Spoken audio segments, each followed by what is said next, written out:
দেশ চালাবেন ইলম লাগবে, অর্থনীতি চালাবেন ইলম লাগবে, ইলম ছাড়া কিছু নাই, ইলমের উপরে কিচ্ছু নাই। এই ইলমটা আল্লাহ পাক কাকে শিক্ষা দিয়েছেন? আদম আলাইহিস সালামকে।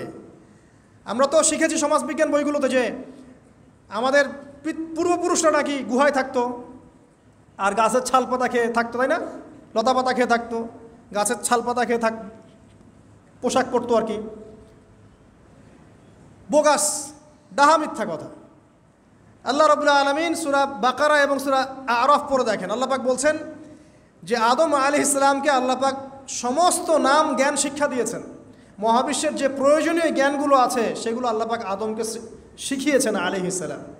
ওয়াল্লামা আদামাল আসমাআ কুল্লাহা, আল্লাহ পাক আদমকে সমস্ত নাম শিক্ষা দিয়েছেন। আমাদের পিতা মাতারা মূর্খ ছিলেন না, তারা সৃষ্টি থেকেই জ্ঞানী ছিলেন।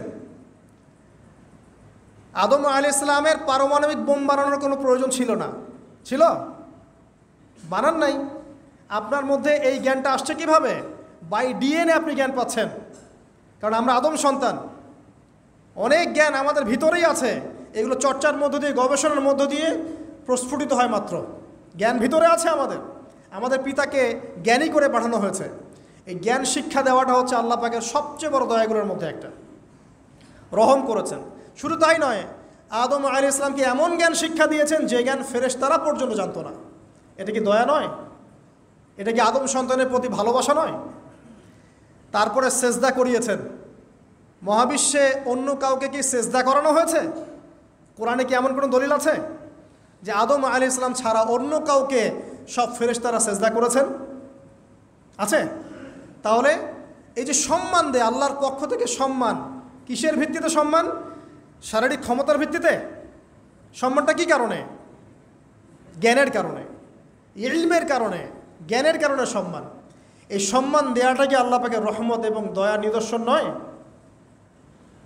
অতএব সম্মান পেতে হলে, আল্লাহর রহমত পেতে হলে সেই জ্ঞানের চর্চায় আবার ফিরে আসতে হবে। আপনি যদি আজও সেই ওহির জ্ঞানের চর্চা করেন, আল্লাহ পাক এই পৃথিবীবাসীর বুকের মধ্যে আপনার জন্য সম্মান পয়দা করে দিবেন ইনশাআল্লাহ। দেখে নিন, ওই সেই জ্ঞানী যদি আপনি এখনও চর্চা করেন, আজও আপনি সম্মানিত হবেন ইনশাআল্লাহ। ব্যক্তি চর্চা করলে ব্যক্তি সম্মানিত হবে, একটা পরিবার চর্চা করলে ওই পরিবার সম্মানিত হবে, একটা সমাজ যদি চর্চা করে সেই ওহির জ্ঞান, ওই সমাজ সম্মানিত হবে। একটা দেশে যদি আপনি ওই ওহিভিত্তিক জ্ঞান ছড়িয়ে দেন, পুরো দেশকে আল্লাহ পাক সম্মানিত করবে ইনশাআল্লাহ, পুরো জাতিকে সম্মানিত করবে ইনশাআল্লাহ। আরও সামনে যান, এই যে আদম এবং হাওয়া আলাইহিস সালাম গাছের কাছে চলে গেলেন, ফল খেয়ে ফেললেন, কারণ আমরা আদম সন্তান, ভুল করি। আল্লাহ পাকের সাথে সাথেই বহিষ্কার করে দিয়েছেন? না, আল্লাহ পাক তওবা করার জন্যে কালিমা শিখিয়ে দিয়েছেন। সুবহানাল্লাহ, তাদের কালিমা জানা ছিল না। আল্লাহ পাক বলছেন ফাতালাক্কা আদাম মির রাব্বিহি কালিমাত, আল্লাহ পাকের কাছ থেকে আদম আলাইহিস সালাম কিছু বাক্য শিখে নিলেন, যেই বাক্য দিয়ে ফাতাবা আলাই, সে আল্লাহর কাছে তওবা করলো। কোন সেই বাক্য? সূরা আরাফে আছে, রব্বানা যালামনা আনফুসানা ওয়া ইল্লাম তাগফির লানা ওয়া তারহামনা লানাকুনান্না মিনাল খাসিরিন। এই দোয়া কে শিখিয়ে দিয়েছে? আল্লাহ। এই তওবার বাক্য যে শিখিয়ে দেয়, এটা কি দয়ার পরিচয় নয়? আমরা আল্লাহর কাছে ফিরে যাব, তওবা করব, ইস্তেগফার করব, এই জ্ঞানটা শিখিয়ে দেয়া কি আল্লাহ পাকের দয়ার পরিচয় নয়? না হলে আমরা কীভাবে ক্ষমা চাইতাম? কিভাবে ক্ষমা চাইলে আল্লাহ পাক সমস্ত গুনাহ মাফ করবেন, এই পদ্ধতিগুলো বলে দেয়া কি আল্লাহ পাকের দয়ার পরিচয় নয়? তারপর সামনে যান, পৃথিবীতে নামিয়ে দিয়ে আল্লাহ পাক ক্ষান্ত হয়ে যাননি। আল্লাহ রাব্বুল আলামিন আসমান থেকে হেদায়েতের গ্রন্থ পাঠিয়েছেন, বলেছেন এই গ্রন্থের মধ্যে যা আছে মেনে চললে তোমরা আবার জান্নাতে ফিরে আসবে ইনশাআল্লাহ। আল্লাহ পাক আদম এবং হাওয়া আলাইহিস সালাম এবং আদম সন্তান সবাইকেই সৃষ্টি করেছেন, উদ্দেশ্য হচ্ছে আল্লাহ পাক আমাদেরকে জান্নাত দিতে চান। আল্লাহ পাক চান যে আমরা যেন জান্নাতে যাই। যদি আমরা জান্নাতে যেতে না পারি পরকালে, একটা কারণে যেতে পারবো না, অনলি একটা কারণ, সেটা হলো আমাদের নিজের দোষে। একটা কারণ, যারা জাহান্নামে যাবে মানুষ এবং জিনদের মধ্যে, নিঃসন্দেহে মহাবিশ্বে তারা ছাড়া জাহান্নামে যাওয়ার উপযুক্ত কেউ ছিল না। ও জাহান্নামে যাওয়ার উপযুক্ত ছিল বলেই আল্লাহ পাক তাকে জাহান্নামে পাঠাবেন। আর যারাই জান্নাতে যাবে প্রত্যেকেই শুধু আমলের বদৌলতে যাবে না, বরং আল্লাহ পাকের রহমতেই যাবে। আল্লাহ পাকের রহমত যাদের উপরে বর্ষিত হবে তারাই জান্নাতে যাবে ইনশাআল্লাহ। কে আমল দিয়ে যেতে পারবে না। যত আমলই করি বলা যাবে না এই আমলের বদৌলতে জান্নাতে যেতে পারবো। আল্লাহ পাক দয়া না করলে হবে না। আল্লাহ পাক চান যে আদম সন্তান যেন জান্নাতেই যায়। এই কারণেই সৃষ্টি করা, এই কারণেই আপনার ওহীভিত্তিক গ্রন্থগুলো পাঠানো, এই কারণে নবী রাসূল পাঠানো, আলেম ওলামা সৃষ্টি করা, মানুষকে সতর্ক করা, হায়াত দেয়া, বারংবার জীবনে চলতে ফিরতে আপনাকে অ্যালার্ম করা হয়, আল্লাহর পথে ফিরে আসেন, আল্লাহর পথে ফিরে আসেন। অ্যালার্ম করা হয় না? বিপদ দিয়ে আপনাকে অ্যালার্ম করা হয় আল্লাহর পক্ষ থেকে। আপনি চলতে পথে হোঁচট খান, আল্লাহ আপনাকে অ্যালার্ম দেন, ফিরে আসো।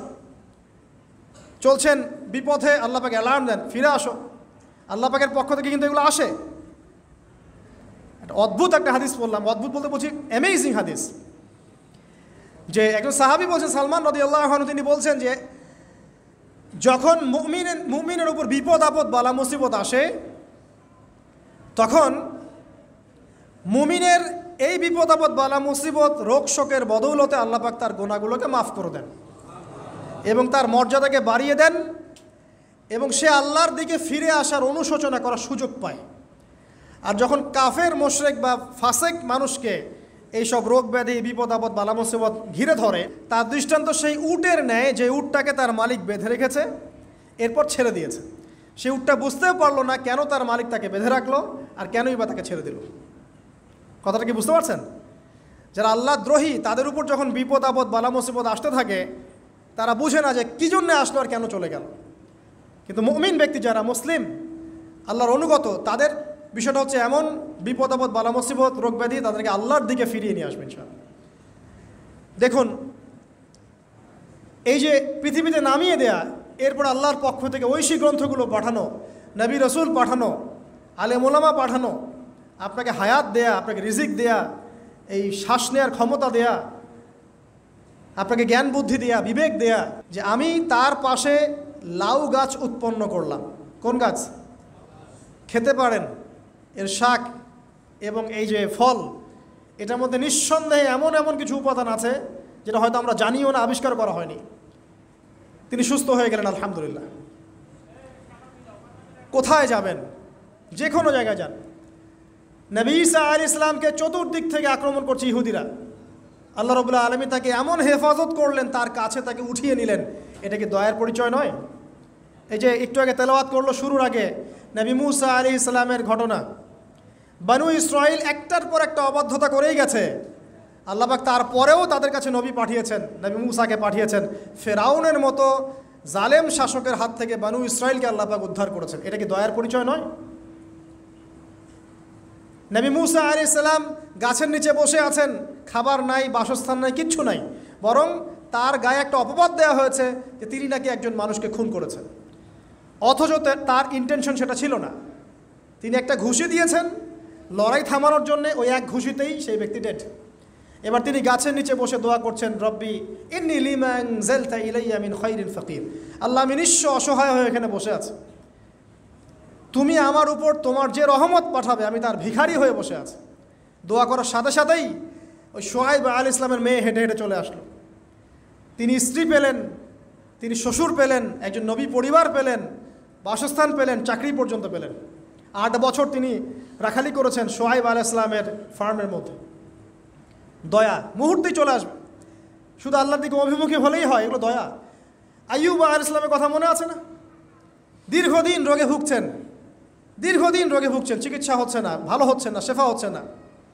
এখানে যারা আধ্যাত্মিকত্ব নিয়ে পড়াশোনা করেন, লেখালেখি করেন, তারা বলেছেন তাদের কিছু কিতাবের মধ্যে, রোগটা যখন এমন একটা পর্যায়ে চলে আসলো যে তিনি জিহ্বাটা নড়াতে পারছেন না, কারণ তিনি আল্লাহ পাকের জিকির করতে প্রচণ্ড ভালোবাসতেন।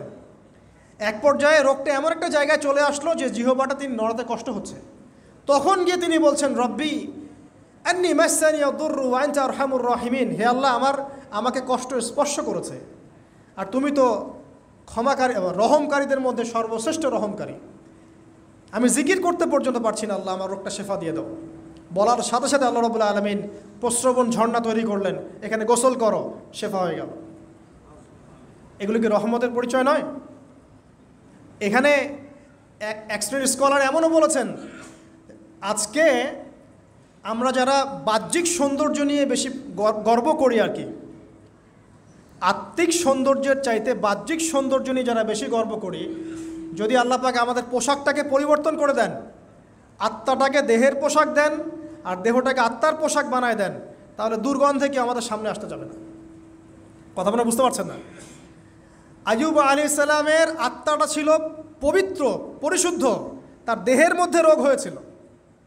আর এই পুরো বিশ্বের ম্যাক্সিমাম লোকের মানুষের রোগ এখন আত্মায়, দেহে নয়।